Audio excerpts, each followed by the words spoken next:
Celluloid Junkies.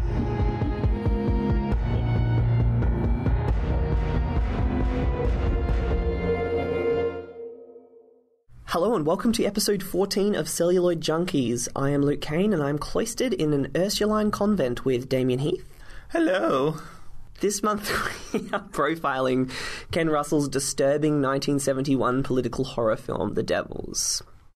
Our third partner in crime, Cameron Crothers, won't be appearing regularly on the show anymore. Doing this podcast is so much fun, but it's also a lot of work. And after a few days thinking it over, Cameron realised that with his current schedule, it wasn't realistic for him to continue co-hosting on a regular basis. But he will be back now and again for the occasional episode, and we'll continue to throw shade his way, so it'll feel like he's still with us. Anyway, Damien, how are you? I'm good. How are you, Luke? I'm good. I'm a little tired. I had a really weird dream last night. Oh, yeah? The dream was that I was in this white nightie and I had this long hair and you were in it. You were crucified and you came down off the cross and I wiped your feet with my dress and then I licked your open wounds and then you grabbed me and we made vigorous love on the floor in front of all of these onlookers. This sounds somewhat familiar. So anyway, I went to my local priest and he said to me that it's actually, wasn't just a Freudian dream or anything like that. You put the dream in my head through sorcery. That doesn't sound like something I'd do. That's exactly what the devil would do, is deny it. That's what the priest said you'd do. Well. You got nothing to say? I got nothing to say. Why don't you confess? You might feel better. My name is Damien, and I was born on the 6th of the 6th. Do you remember the first time your thoughts were turned to evil things?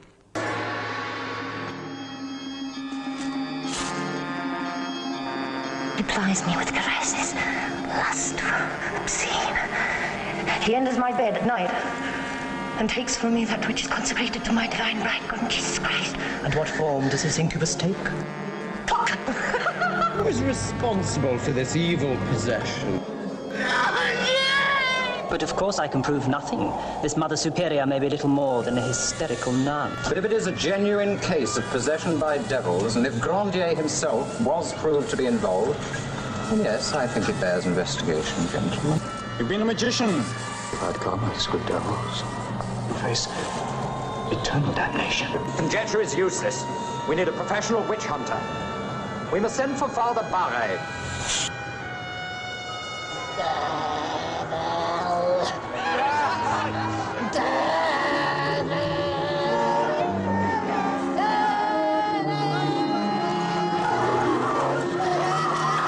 Hell will hold no surprises for you.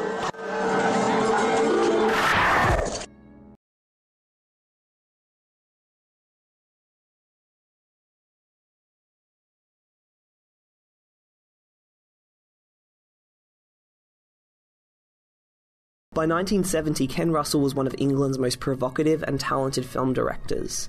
His adaptation of D.H. Lawrence's novel Women in Love the year before had been nominated for 4 Academy Awards. The film surprised audiences with its frank depiction of adult sexuality. Particularly remarkable was a nude wrestling scene between screen stars Oliver Reed and Alan Bates, which was daringly homoerotic for a movie released in 1969. But nothing could prepare audiences for the film he released 2 years later. Based on Aldous Huxley's 1952 book The Devils of Loudun and the 1961 John Whiting play adapted from the book, the film traces the true events surrounding a charismatic Roman Catholic priest, Urbain Grandier, who in 1633 was accused of bewitching a convent of nuns and was subsequently burned at the stake. It was a story that, as author Bob Loza put it, could bear Russell's mad and extravagant visual style. But more than that, the director was attracted to the story's timeless thematic elements, and he set about writing the screenplay, with Bob Solo to produce the project for United Artists.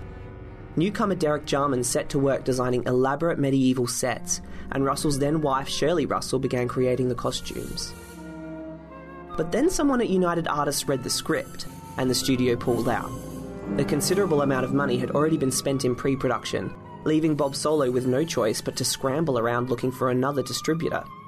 After 4 months, Warner Brothers came to the rescue, with a few caveats. They decided Russell's script was too long and asked for some major cuts. Russell begrudgingly acquiesced. He cast longtime collaborator Oliver Reed as Grandier and offered the role of Sister Jeanne to Glenda Jackson. She declined, feeling that the role too closely mirrored the one she had just played in Russell's previous film, The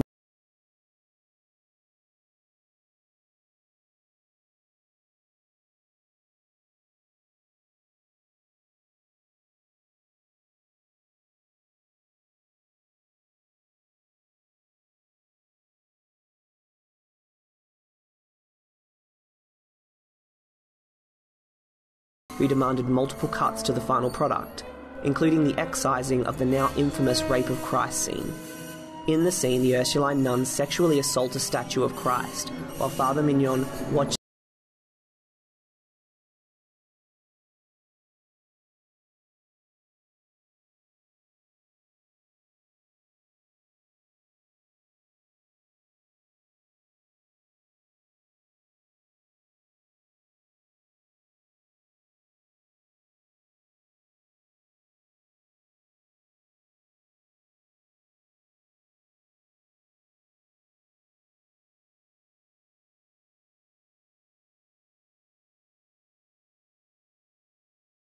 the preceding years, the film has undergone widespread reappraisal, spearheaded in large part by British film critic Mark Kermode.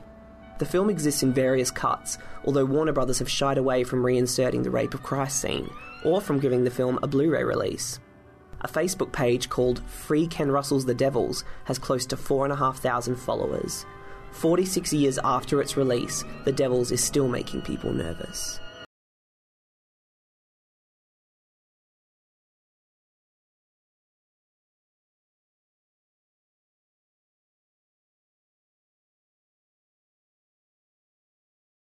So Damien, what do you think of The Devils?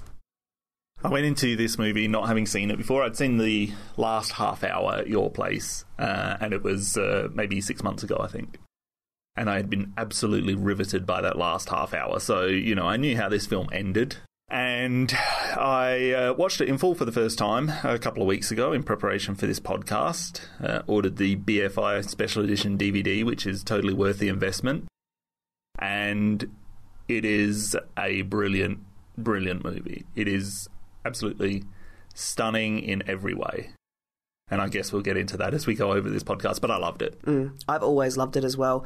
The first time I watched it, I found it very difficult. I found it very difficult because it's so unpleasant, it's so grim, and it's so vicious and flamboyant and odd.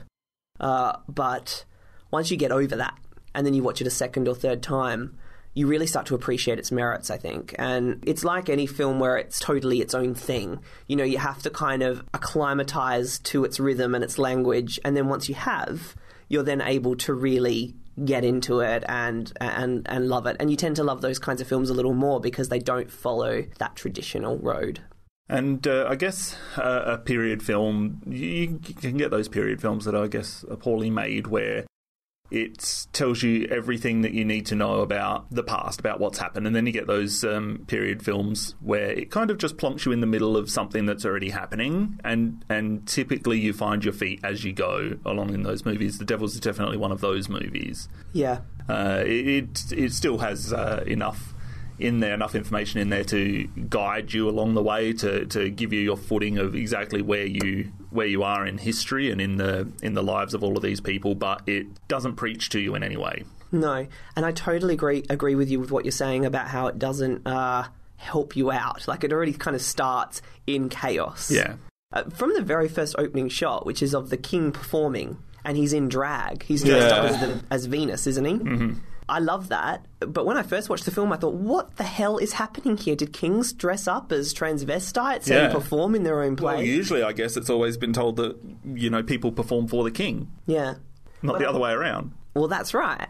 But I love that scene opens the film because it indicates the gender fluidity that's going to run through this film, the flamboyance of it and the outrageousness of it is all there in that opening shot. But then immediately, as soon as we get into kind of the central element of the film, which is Grandier, we've got a town ravaged by plague and people are dying left, right and centre. We have the tensions between the Huguenots, who are the French Protestants, and the Catholics. So much history that has come before that we don't see.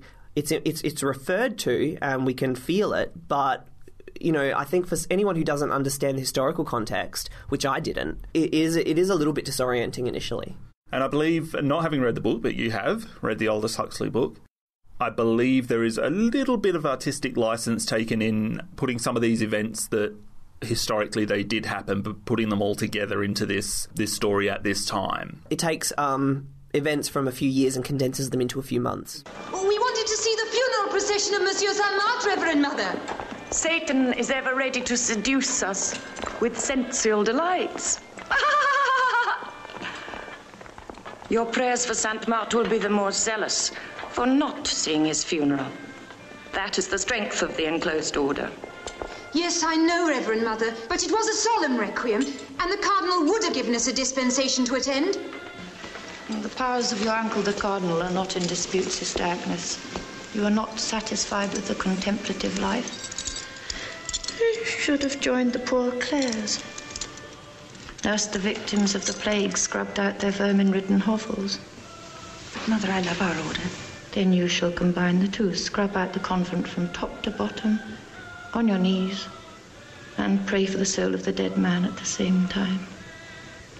What would you say, I guess, overall, this film is about? What are the most important things you take away from The Devils? We were having a little bit of a discussion in the car. We drive in together to these podcast recordings, but we're having a little bit of a discussion in the car about the feeling of importance that is placed on a film that has these religious stories. I would say undertones, but this one isn't really an undertone of religion. It's the smack bang in the centre of the movie. I believe that not being a religious person, having religious people in my family and having been brought up that way, but not being religious anymore, not having any beliefs, still being that way inclined, you can see that religion, as well as doing great harm, can also do great good. And so when you get a movie that is able to be about humanity in the setting of religion, it just feels to me like it's so much more important. The Devils does that as well as Mother did that. And that was obviously Mother was our last podcast. But to do two films in a row that have those themes kind of brings that home. So that's what I take out of The Devils. Well, for me, a lot of people, in my view, falsely accuse the film of blasphemy. I think that the film is about the corruption of religion. It's not about religion, really. It's about the corruption of religion. And we see all kinds of corruptions. I mean, Grandier is corrupt in the sense that he is using his authority as this town's parish to sleep with multiple women and get away with it, to get married. He makes all kinds of infringements. Sister Jeanne as well. I mean, she's Mother Superior, and you have to assume that there was a certain degree of cunning in how she rose up to that rank.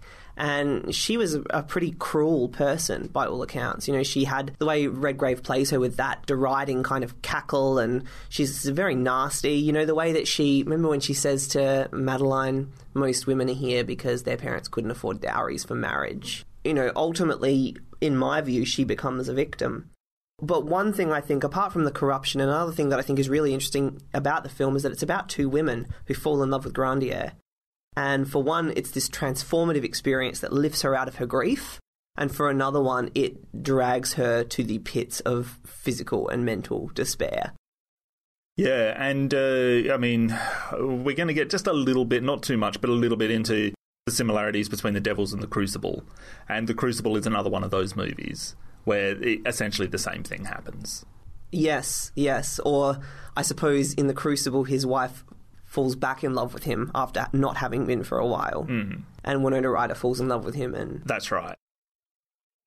So, Luke, having read the book, you've obviously got far more insight into the true story behind the film. So I figured I'd put the movie itself into somewhat of a historical perspective.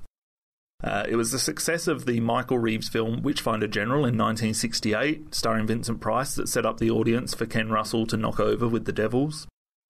The film, Witchfinder General, like The Devils, was based on a book, this one of the same name, from 1966. The film was ignored by critics in both the UK and the US, but was a box office hit, and that was due to its unusually sadistic portrayal of on-screen torture and violence, despite already having been censored by the BBFC. However, these proceedings shall be carried out through due process of law. What law demands, we shall satisfy. You will each be tied in a prescribed fashion and cast into the moat. Should you then sink, we will know that your confessions are false. If, on the other hand, you are seen to swim or float, then your confessions of witchcraft are proven beyond a doubt in the sight of God, and you will be withdrawn from the water and hanged by the neck until you are dead. Witchfinder General, according to the science fiction, horror and fantasy magazine website Moria, quote, created a mini-genre of witch persecution films, most of which quickly became nasty exploitation pieces that made a virtue of their torture scenes. Moria notes that Devils is the finest and most literate film to come out of this cycle. As we were just talking about, another piece of prose that came out around the same time as Huxley's book was Arthur Miller's play The Crucible in 1953, which has been adapted into films in both 1957, with a screenplay by philosopher and novelist Jean-Paul Sartre, and in 1996, starring Daniel Day-Lewis and Winona Ryder, and adapted by Miller himself. The Crucible, for those who don't know, is a partially fictionalised story of the Salem witch trials in the Massachusetts Bay Colony in 1692 and 1693. In it, a group of girls lay accusations against many of the townspeople of witchcraft, including against John Proctor, who protests his innocence right up until his hanging. Arthur Miller wrote The Crucible as a response to the House Un-American Activities Committee and their actions in Hollywood in 1952, and specifically to director Elia Kazan's naming before the committee of 8 members of the group theatre as communists, which included Lillian Hellman. There's significant parallels between The Devils and The Crucible, not least of which are the accusations of witchcraft, mirroring the accusations of Grandier being in league with the devil. There is also the power of the feminine group being led by the individual, and the innocent man or men being led to their untimely demise. And I think that there, between The Crucible and The Devils, is I guess, the great parallel between those two pieces of fiction, even though thematically they're a lot closer in other ways. You know, in The Crucible, he makes John Proctor and Abigail this love thing. In reality, do you know this? No. Abigail was 10 and John Proctor was 80. All of the accusations in that area, in the Salem witch trials, came from girls aged between 9 and 20. Mm-hmm. Yeah. Which is just crazy, because I don't know any other time in history where we'd, take the word of girls that were 9 years old against men that were 80 years old. I think it's the result of what happens when you oppress people. So obviously women were very oppressed in that era, and it's just a very ugly consequence of what happens if you spend years and years putting someone in their place. If they take an opportunity to be heard, even if it's an ugly, hysterical, crazy one, they're going to take it. Talking about the feminine group and the innocent man, it does work both ways, because in Witchfinder General, it's the opposite. Matthew Hopkins, the real man behind the character, routinely used his supposedly government-given power to sexually abuse women to accuse and convict them of witchcraft if they were not subservient to his demands. There's a Polish movie from 1961 which is eerily similar to The Devils too, directed by Jerzy Kawalowicz. Mother Joan of the Angels tells the story of the possessed Mother Joan and Father Surin, who investigates demonic possession at the convent after the local priest was burned at the stake for sexually tempting the nuns. So that came 10 years prior. Honestly, we could go on and on about psycho nuns, which is a genre in itself, featuring such great movies as Powell and Pressburger's masterpiece Black Narcissus and Fred Zinnemann's The Nun Story. Nunsploitation is even an accepted subgenre of both the horror and comedy genres. Rightio.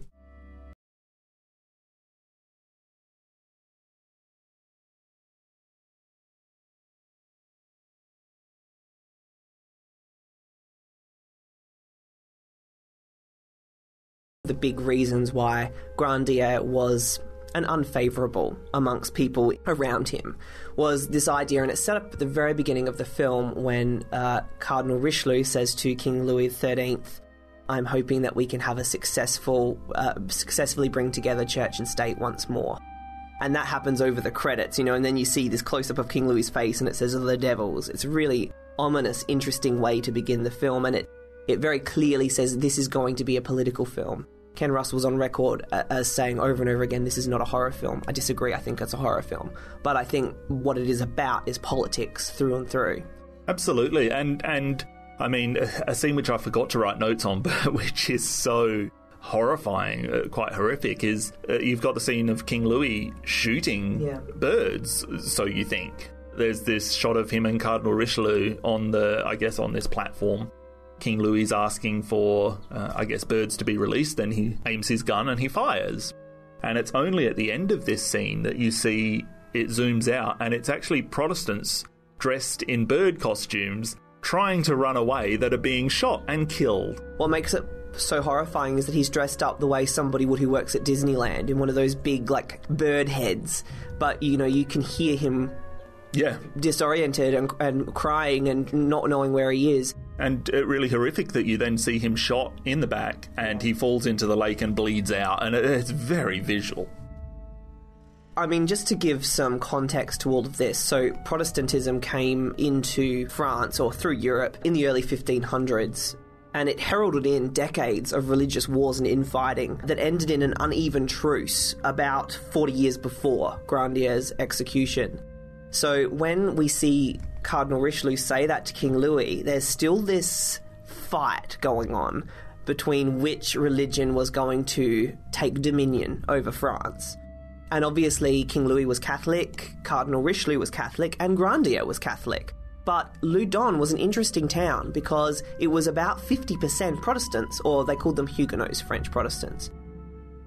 And really all this is about is the walls, the fortified walls that were built, which it essentially protected the Protestants inside those walls. And they didn't like that. They wanted the Protestants to be vulnerable. We get a few cutbacks in the film to seeing these truckloads of dead bodies, murdered Huguenots. So even though the war has technically ended and there's this technical truce, there really wasn't. There was still all of this friction. And dispatching Grandier is purely about giving France access to those protected Huguenots in the town of Loudun. The Catholics in Loudun wanted the walls as well. If those walls came down, they were vulnerable to any kind of foreign attack or threat.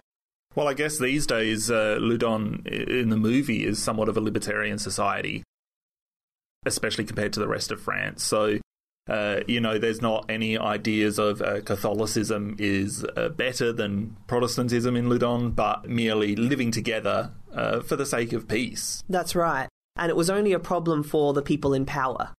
For the everyday layman, it wasn't really an issue, whether or not you're Protestant or Catholic. I mean, it's interesting that Ken Russell says for him this movie is really about a sinner who becomes a saint.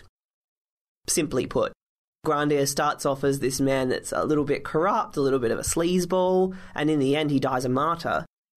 Almost reluctantly, but he can't help himself. You know, he's doing what he thinks is right. He never met Sister Jeanne.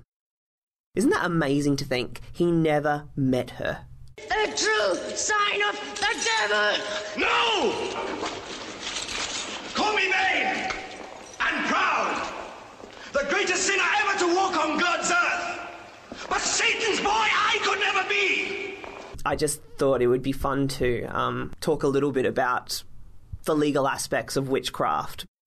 I mean, in today's day and age, it's kind of unconscionable to think that there was ever a time where we were seriously putting people to death or accusing people of witchcraft, but it happened all the time. People back then believed that the devil was fond of doing harm through human beings because it gave greater offence to God to express himself through something created by and dedicated to God, and because it gave him more opportunity to cause injury to those around the possessed individual. Interestingly, the Grandier execution came near the end of the witchcraft craze, and it was cited by skeptics at the time and then onward as an example of the irrationality of accusing people of witchcraft. It was essentially cited as a big blunder. It actually helped end the madness of laws that pertain to witchcraft. Huxley writes that by the 18th century, witchcraft had ceased to be a serious social problem. The physical tests of witchcraft, some of them are mentioned in the film. Well, I believe the Salem witch trials, were they the last witch trials in America? They were certainly near the end as well. So that was 1693. So, does the body of the accused show any unusual marks, like any supernumerary nipples? So that means Mark Wahlberg would have been a sorcerer. There you go. Because he's got that third nipple that he famously said, bitches love to suck. That's your favourite quote. Were any parts of the body insensitive to the prick of a needle? Which is an interesting one, because what, do they think they're going to prick somebody accused of it, and if they could just fake pain, couldn't they? That's what the thing, you can go around, it's all circular logic. Everything with witchcraft is. I mean, the famous thing with accusing someone of being a witch was to put them in water, and if they drown, they're not a witch, isn't it? Yeah, that's right. So they're already dead. If they don't drown, they're a witch, so we'll put them to death. If they do drown, they're not a witch, but they're already dead. We got that one wrong. In terms of the film, let's leave the actual story behind. Did you believe that Sister Jeanne believed she was truly possessed by Grandier? No. And is that because she tries to hang herself and she says, I've wronged an innocent man? I believe is probably less to do with the film and the actions, more to do with, I guess, our knowledge these days of witchcraft and my innate skepticism about all of these things anyway. So I would never go into a film like this thinking that somebody honestly thought that they were possessed. I would always think that they were, I guess, trying to pull the wool over somebody's eyes. Yeah, but some people are crazy. Some people are definitely crazy, but I guess I see malice in there throughout a lot of the movie with Sister Jeanne. We are given two secular reasons why Sister Jeanne may have a grudge against Grandier. The first is that he refuses to become the convent's confessor when she writes to him.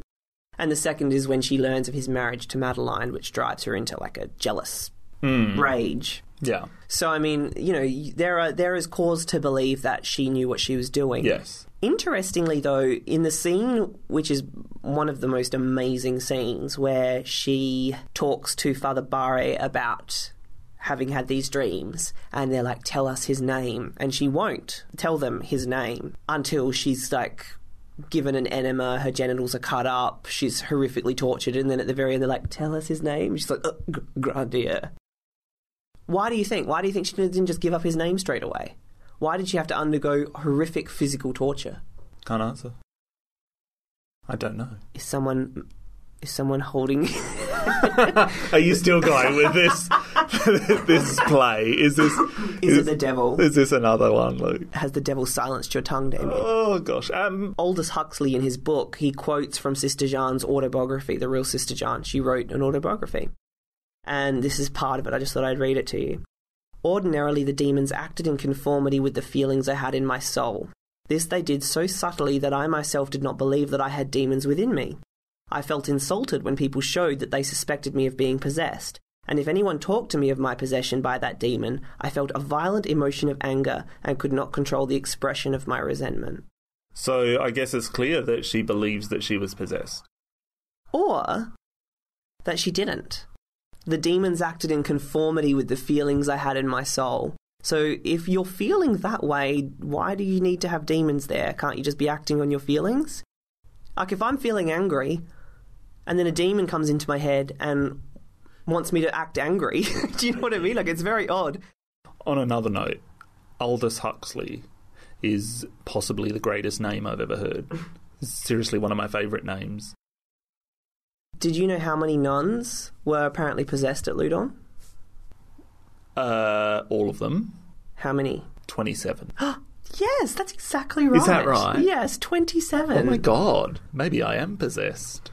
Huxley writes, hysterical behaviour is infectious, and her example was followed by the other nuns. But it's crazy to think that many nuns could be under this misapprehension. Yeah, but that's what makes it baffling, because there were so many people in the witch trials that followed the lead of one person as well.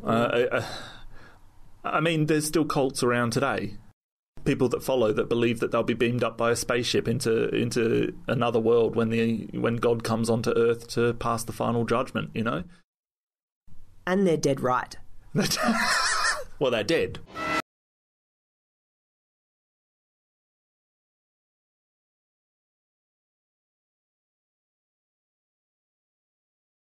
Ursuline nuns' possessions went on for years after Grandier was executed.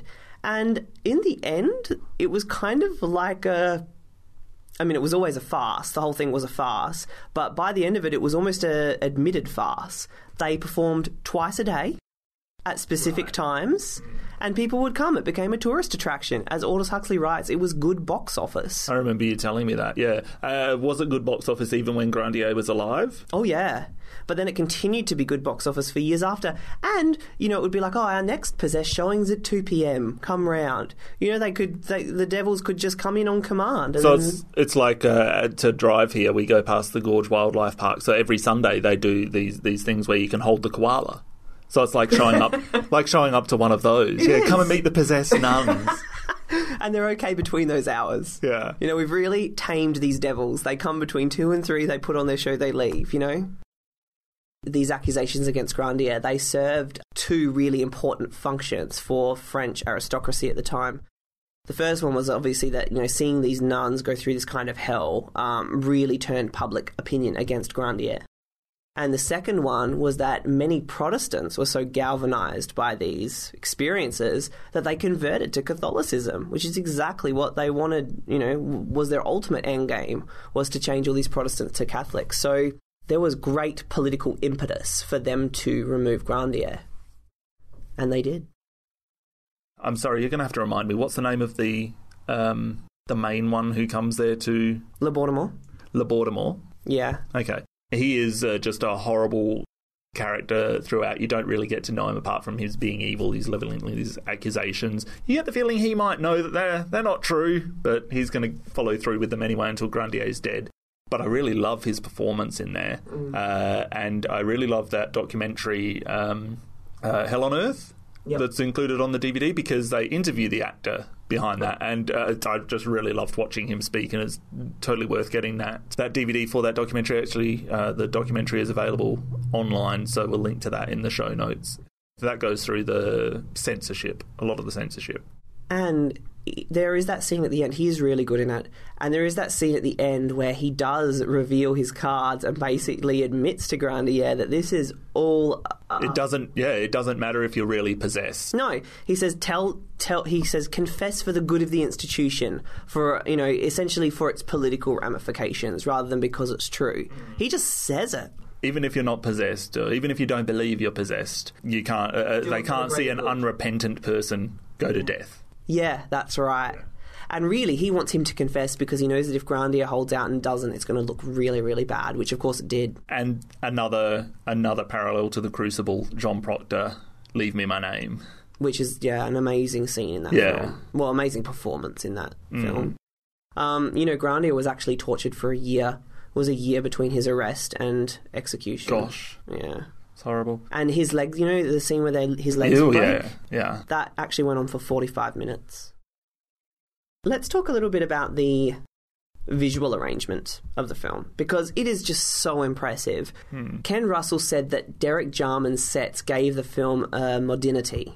Is that how you say it? Modernity? Yeah, modernity.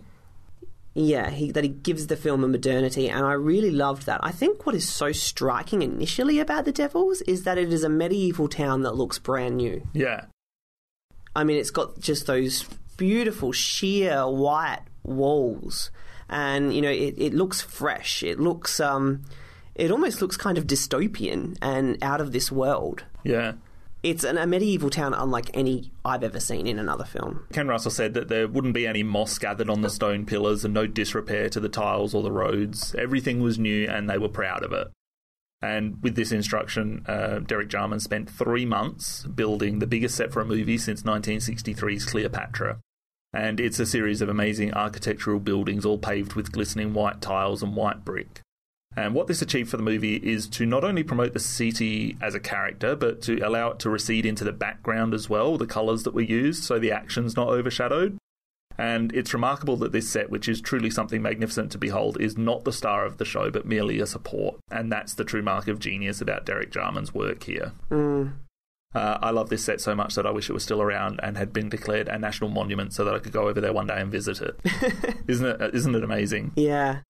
Derek Jarman had an interesting career post-Devils as a filmmaker of note in the gay community, being one of the few directors to make mainstream positive gay-themed films as early as the mid-1970s. He began with Sebastian in 1976 and continued this with Caravaggio in 1986 and Edward II in 1991. In 1986, he was diagnosed as HIV positive, and in 1994 he died from complications with AIDS. Prior to this, in the early 1980s, he was a vocal opponent of the UK's Clause 28, which sought to ban so-called promotion of homosexuality in public schools. And prior to contracting the disease himself, he had also worked towards AIDS awareness. He also did a lot of work in the 80s and 90s with both the Pet Shop Boys and the Smiths, including the Smiths video There Is a Light That Never Goes Out, which is my favourite of their songs. One of my favourite shots in the film is the opening shot where we have the governor's funeral and Grandier's giving that speech and everybody's dressed in black and they're all set against this white, palatial... And isn't it amazing that that they're all standing on the walls of this set? That's one thing that I found stunning, is that any vantage point that they could get, and I guess that's exactly how it goes. If you see a parade these days, and there's every possible good vantage point is taken, so it's exactly the same back then. You know, yeah. It's not just the people gathered in the town square; it's the people climbing the walls to see exactly what Grandier has to say. Yeah, they're all kind of staggered throughout this, like they're all at different heights. Yeah. And it's just very striking. Yeah, very striking. The other thing I love is and it's a very simple moment, but whenever we see Vanessa Redgrave through the grate, you know, and she has those few exchanges with Madeline, I think that there's something emotional about seeing this woman constrained underground by these metal, you know, like she's in prison. Yeah, because her head is at foot level. And she's wearing this, obviously this habit, this white habit that is also very oppressive. I guess in today's society where women's equality is such a major issue, you can't help but be struck by that image and be a little disturbed by it, I think. As well as Derek Jarman and obviously Ken Russell, I think the other major contributor to the visual arrangement of the film is David Watkin, the cinematographer. Mm-hmm. Watkin had previously shot the Palme d'Or winning The Knack and How to Get It in 1965 and the John Lennon starring How I Won the War in 1967. And after The Devils, he also shot The Boyfriend with Russell, and later he shot The Three Musketeers with Oliver Reed, as well as Chariots of Fire, Yentl, Out of Africa, Moonstruck, 1996's Jane Eyre and Tea with Mussolini. So with that resume, you wouldn't be surprised to know that he has won an array of awards throughout his career, including Best Cinematography in 1985 for Out of Africa at the Academy Awards. And his cinematography in The Devils is superb. Even though it wasn't recognised at the time, looking back, it's got to be some of the best work I've ever seen. This is especially evident in the scenes of psycho nuns, for lack of a better term. And the deleted Rape of Christ scene has a series of shots of the sisters reaching climax at the same time as the masturbating mignon. And this is made kinetic and frenzied by back-to-back-to-back quick zoom in, quick zoom out, overhead and underneath shots in quick succession. And when I say quick succession, we're talking about 5 or 6 cuts per second. I would call this my favourite shot of the film, but it's not in the film. Yeah. The rest of the film is shot superbly as well, though. Loudun is a masterpiece. But it wouldn't look so good if it hadn't been shot from all the right angles by Watkin. The juxtaposition of colour and playfulness against the stark, shining white really brings out the townspeople, makes them more than just a crowd. There's so many characters in The Devils. I think one of the great things is that I never feel lost, even though it'd be easy to do so, and I think a huge part of that is because each setup in the film has a distinct feel to it. We have to link The Rape of Christ. It's on Vimeo. Also on Vimeo. From Dave Evans is the name of the person who put that together and put it up on Vimeo. But he also put the final scene with Sister Jeanne and the burned femur of Grandier. I think the scene is really great.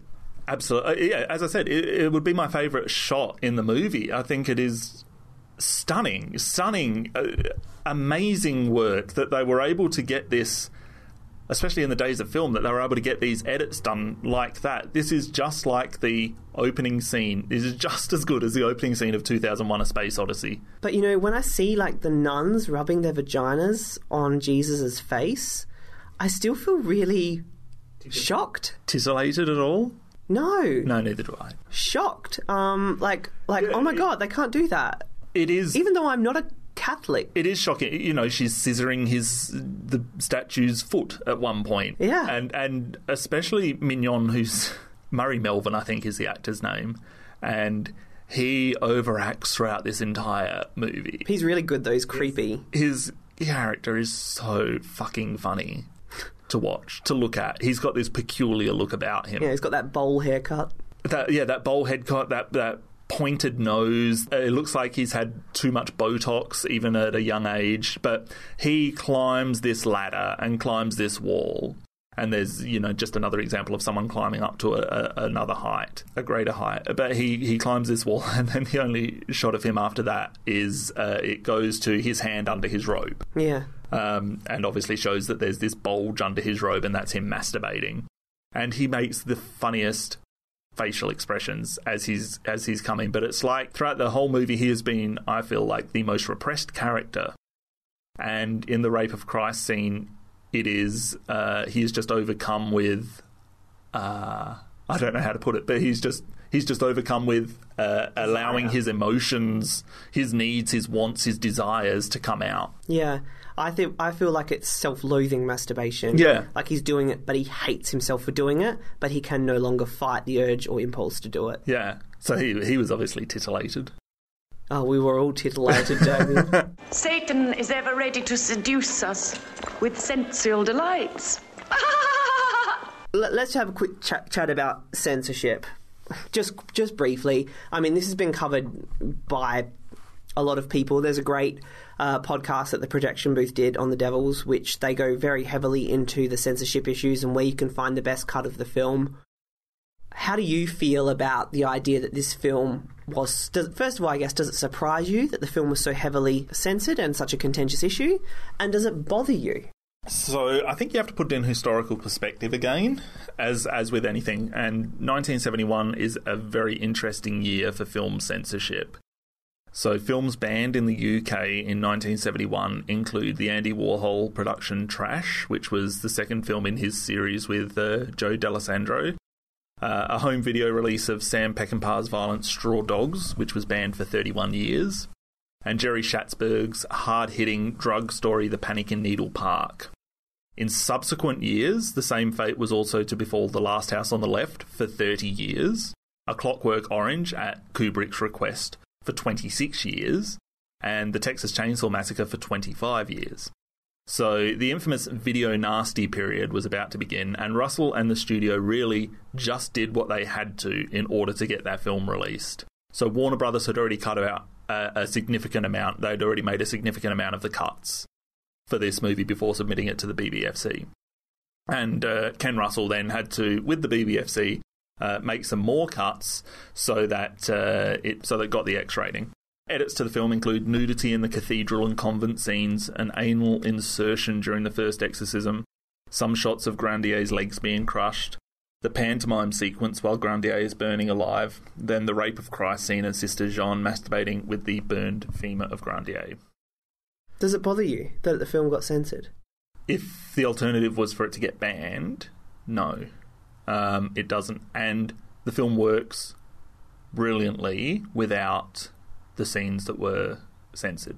Yeah, although I can't help but feel that the film suffers for not having the Rape of Christ scene in it. It does suffer. However, if we didn't know about it, I don't think it would suffer. I feel like it would still be as strong. I think it's a 5-star film without those scenes in there. Yeah. Does it bother me? Yes, it bothers me. Any kind of censorship of a piece of art like The Devils bothers me. Any kind of censorship of, a film that an adult can make a choice to go and see willingly bothers me. Do you think that its religious context is part of the reason why people were more offended? Yes. I feel like you probably have to be a fair bit more careful when you're talking about religion. When you're making something to do with religion, you probably have to be a fair bit more careful. I agree with you because I've seen this film like a dozen times over the last maybe 6 years or 7 years, and I only saw the Rape of Christ scene last week.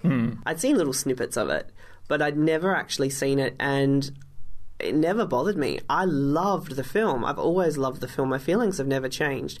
I did see the Rape of Christ scene and think, gosh, this is awesome. Yeah. This is like, we get little teasers of the nuns going loopy, but this is the the big dramatic peak of that, which is missing in the film. I think it does change the character of Mignon, give him more depth as well. Yes, absolutely. I think he's probably the character that suffers the most for not having it in there. He does, because he has no other point in the movie that is quite like what he does during that scene. Yeah.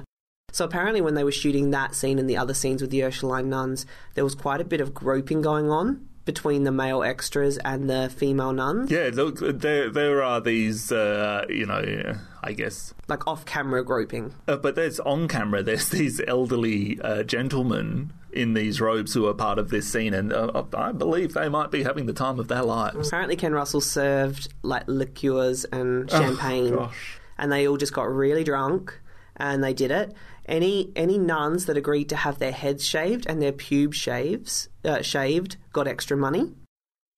And apparently, as it wore on, as the days wore on, or as the day wore on, those gropings and those kinds of sexual assaults were happening off camera more and more. A couple of extras and people like that have come out against Ken Russell and against, the producer, saying that they were essentially sexually assaulted. Well, in this time of Harvey Weinstein and Kevin Spacey, it wouldn't surprise me if more people come out. This was 1971 when this film was shot.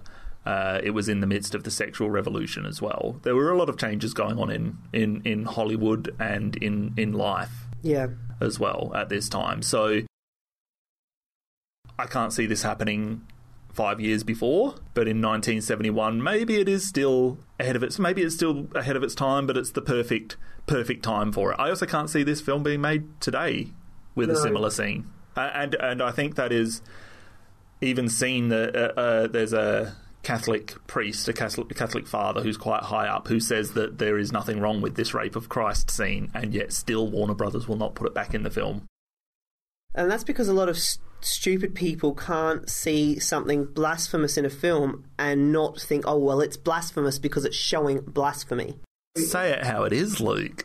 Well, I mean, it's like, no one watched Crash and went, oh my God, what a racist filmmaker. Because the film's attitude was clearly against racism and hurt by racism.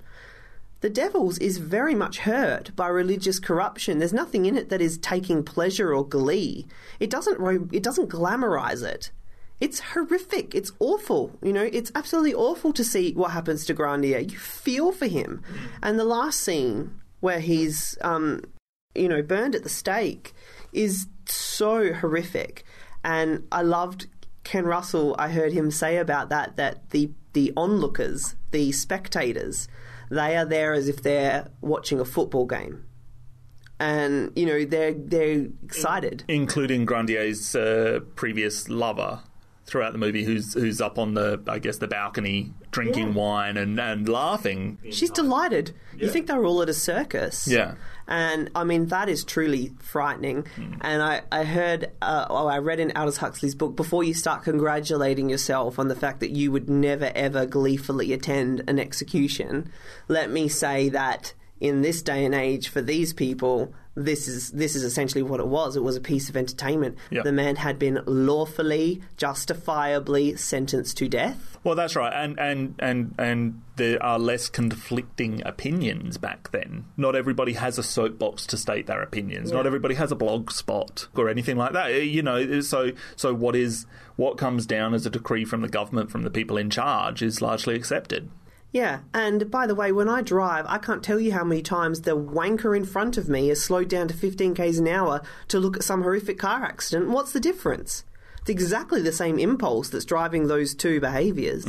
Whether or not you're, from the 16th century watching a burning, or you're in the 21st century slowing your car down to see if you can see a corpse hanging out of a car door, it's exactly the same behaviour, and I'm not going to lie to you, I kind of want to look too. Well, do you look?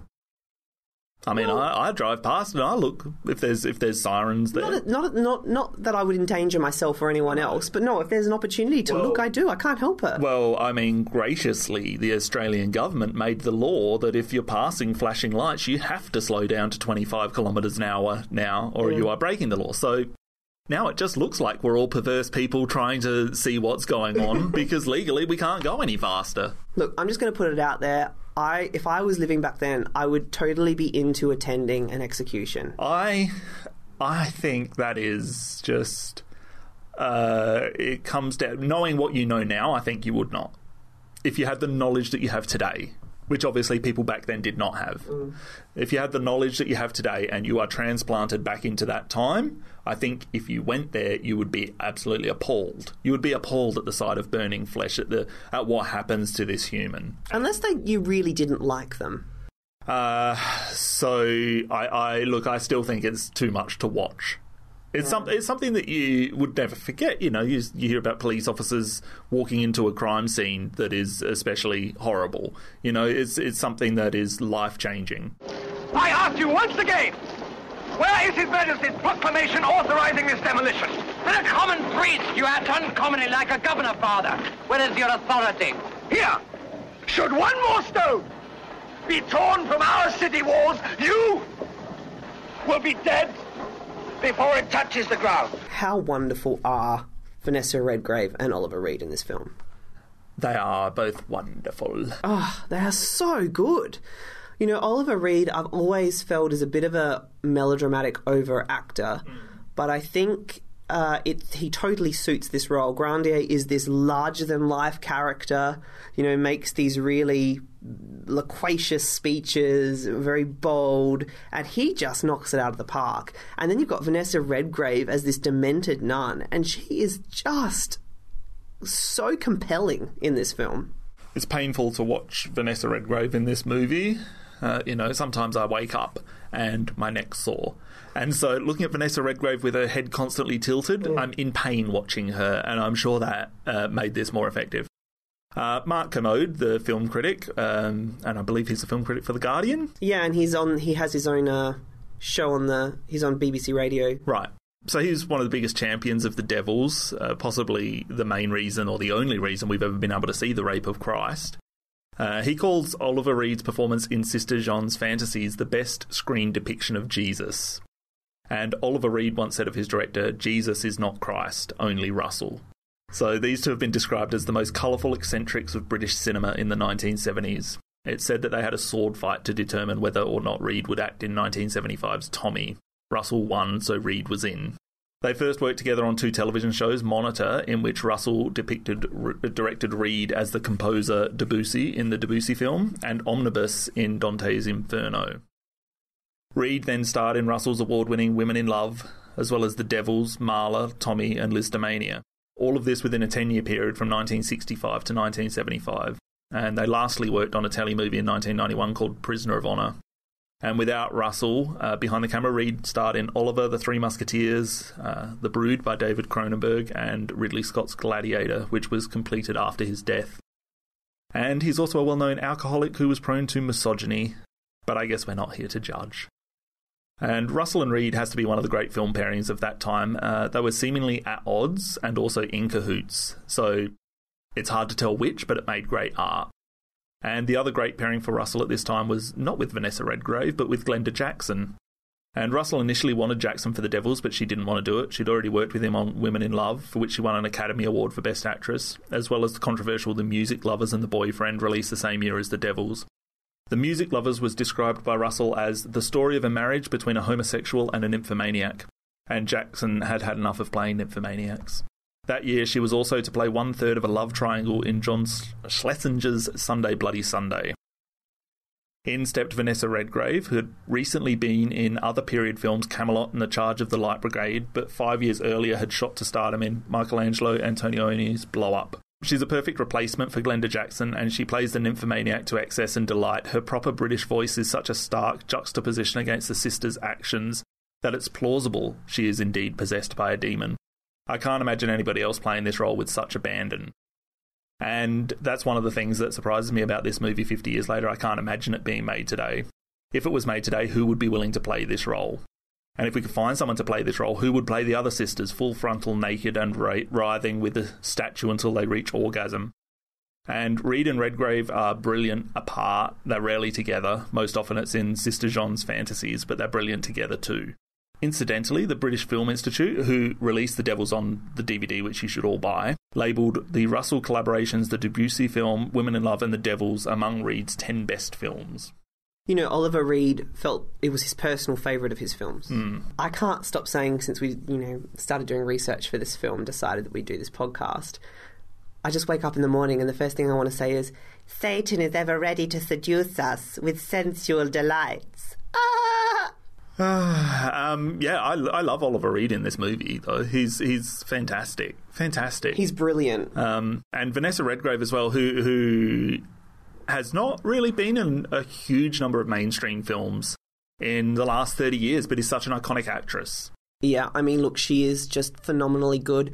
Her performance is unguarded. It is so raw and vulnerable. She's very unassuming. She's not like somebody like Meryl Streep who comes in and sort of just chews the scenery. She works on you slowly, and there's not ever a note wrong. It's note perfect, Vanessa Redgrave. So my favourite Oliver Reed line, there are so many good lines in this film. It's beautifully written by Ken Russell. I love when Oliver Reed says, "I was filled with the indecent confidence that comes with perfect coupling." There's a bit in the Devils of Loudun, the book by Aldous Huxley, where he writes about Sister Jeanne's nature. And I just thought I would read it to you because it's amazing how well this mirrors what Vanessa Redgrave does in the film. He writes, Sister Jeanne was possessed of considerable native intelligence, combined, however, with a temperament and a character which made her a trial to others and her own worst enemy. Her deformity aroused in her a chronic resentment. Jean's laughter was of derision and cynicism. And I think that's wonderful because Vanessa Redgrave's very distinctive laugh in this film, don't you think that it is perfectly that? It has so much derision and cynicism in it. Yeah. There's just a cruelty about her. Is her deformity the neck? Yeah, he thinks that, obviously this was many years ago, so they don't know exactly what it was, but they think it was some sort of tubercular problem, like scoliosis. In the film, it looks like scoliosis. And that book by that author, Mr. Loza, he wrote The Unmaking of the Devils, which, by the way, I would recommend to anyone really interesting to read. And that's available. That's on Amazon as an ebook for just $10. You will link it in the show notes. Yeah. And also he gives a really good interview in the Projection Booth podcast. But he interviewed all the people he could who were related to the Devils who were still living. So he couldn't obviously interview Oliver Reed. But he could not get Vanessa Redgrave. He said he tried for about a year and he kept hearing back from her agent saying, Vanessa doesn't look back, she looks forward. And she's still acting.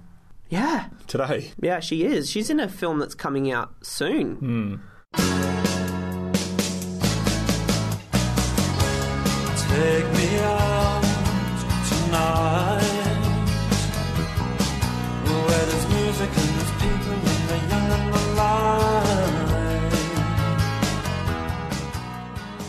Damien, why don't you tell us a bit about the release and reception? Sure. The Devils was released in the United States on the 16th of July, 1971, and in the United Kingdom 9 days later. The UK version clocked in at 110 minutes and 53 seconds. The US version was 2 minutes and 42 seconds shorter at 108 minutes and 11 seconds. It wasn't until 1997 that the longer UK version was released in the US. In the midst of the success of such films as The French Connection and A Clockwork Orange, The Devils was given a huge budget. It's difficult to find, but I estimate it to be about $12.5 million. It's pretty much impossible to come up with box office figures for The Devils, unfortunately. I mean, half the fucking movie is gone, so the data isn't likely to exist either.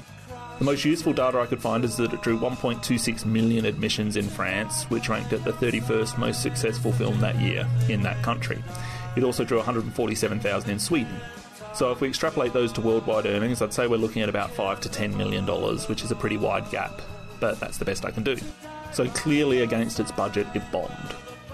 The Devils followed just 2 years after Russell's Women in Love, which got the director an Academy Award nomination for Best Director. That would be his only such nomination by the Academy, but the US National Board of Review did give Russell the Best Director Award in 1971, a co-win for The Devils and his other film, The Boyfriend. The film also won Best Foreign Film at the Venice Film Festival. That was about all the success it had, though. Contemporary reviews trended towards the negative. Here's some of the worst quotables. As if the story weren't bizarre enough, Russell has spared nothing in hyping the historic events by stressing the grisly at the expense of dramatic unity, variety. Russell's swirling, multicoloured puddle made me glad that both Huxley and Whiting are dead, so that they are spared this farrago of witless exhibitionism. Stanley Kaufman, The New Republic. And the famous Alexander Walker review from the Evening Standard, which copped him an Evening Standard newspaper over the head when him and Ken Russell appeared on the same talk show later that year, said, "A garish glossary of sadomasochism, a taste for visual sensation that makes scene after scene look like the masturbatory fantasies of a Roman Catholic boyhood." Roger Ebert's review for the Chicago Sun-Times went unrated, but he gave it a thumbs down and wrote a bit of a sarcastic piece. He finished with, "And it took courage for all those folks to congregate in the lobby and lounge of the cinema before, during and after the performance. They were ordinary kids, students, young folks mostly, you might find living next door, and yet they had gone out into the night to see for themselves so that the martyrs of Loudun might not go unmourned. Now they spoke quietly among themselves of the atrocities they had witnessed. Listening to them, I felt we could all sleep a little sounder from now on. If the movie industry had more hard-nosed, tell-it-like-it-is artists like Ken Russell, Loudun might never happen again." And Vincent Canby was the film critic for the New York Times, and he did not like this movie one bit, stating, "It's a see-through movie composed of a lot of clanking, silly, melodramatic effects that, like rib-tickling, exhaust you without providing particular pleasure, to say nothing of enlightenment. A movie that opens with Louis XIII dressed as Botticelli's Venus emerging from a half-shell is obviously a movie less interested in coherent thought than in spectacle. This includes crucifixion fantasies in which Sister Jeanne sees herself licking the blood off Grandier's hands, exorcism by enema, tortures, vomiting, and the final immolation. The Devils is so concerned with the look of these experiences that it ultimately diminishes their meaning and, in turn, the meaning of the lives of the people who lived them."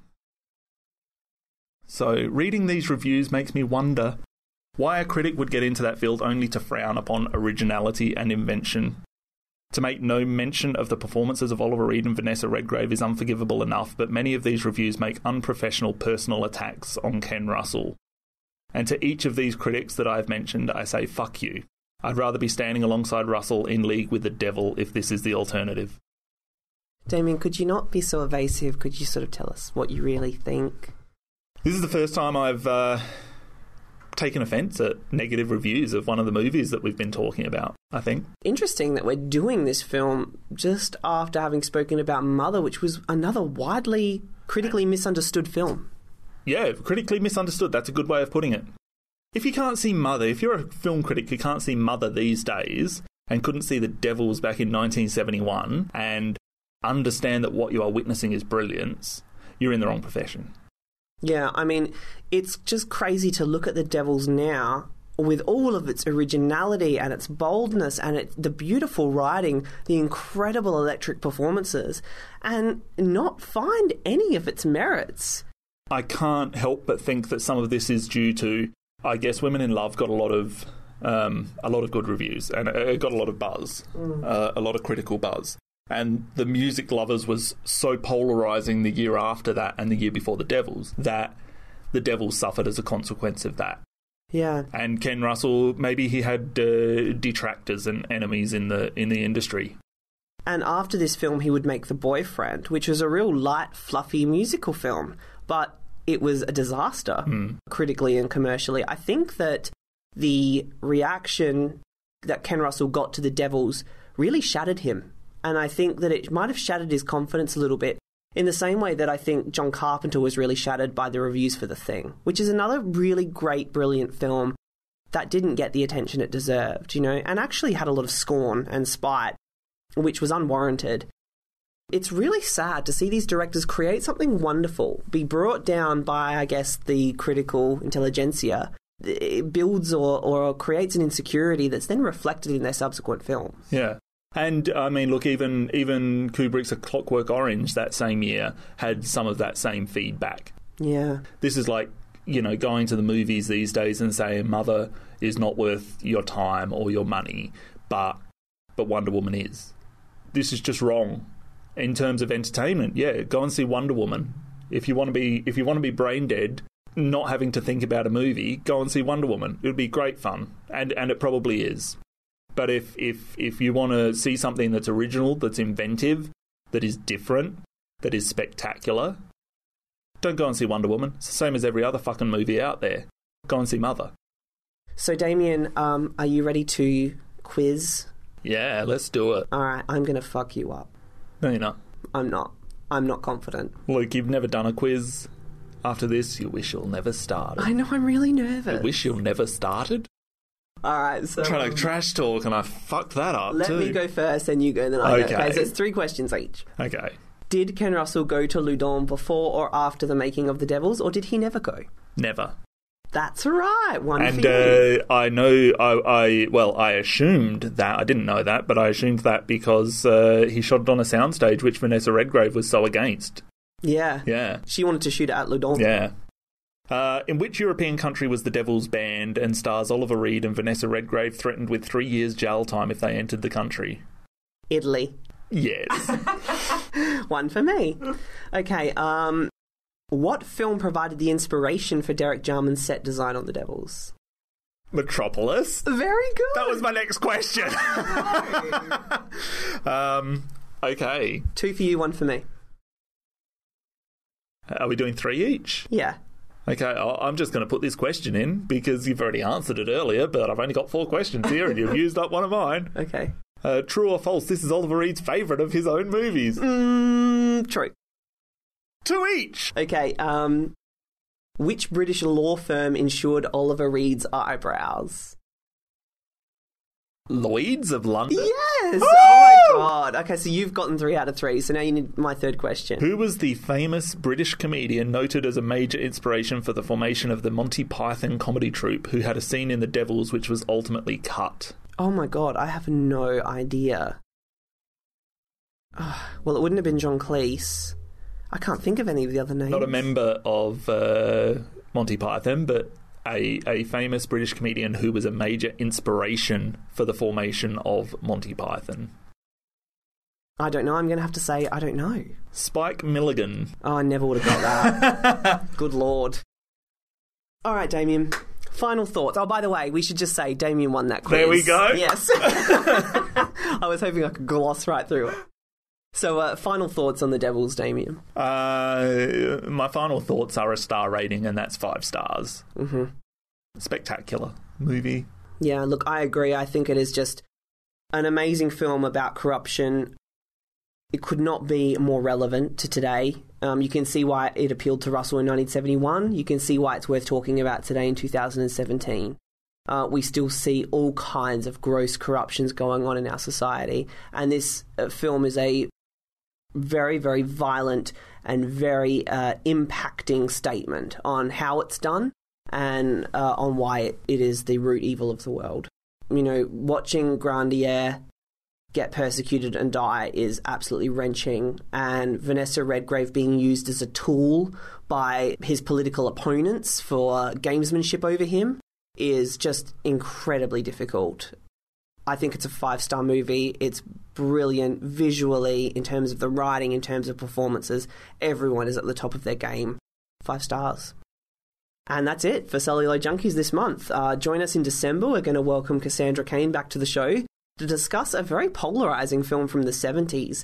We're going to look at Frank Pearson's 1976 musical romantic drama, A Star is Born. At least Frank Pearson's name appears as director, but, you know, it was probably more Barbra Streisand by all accounts.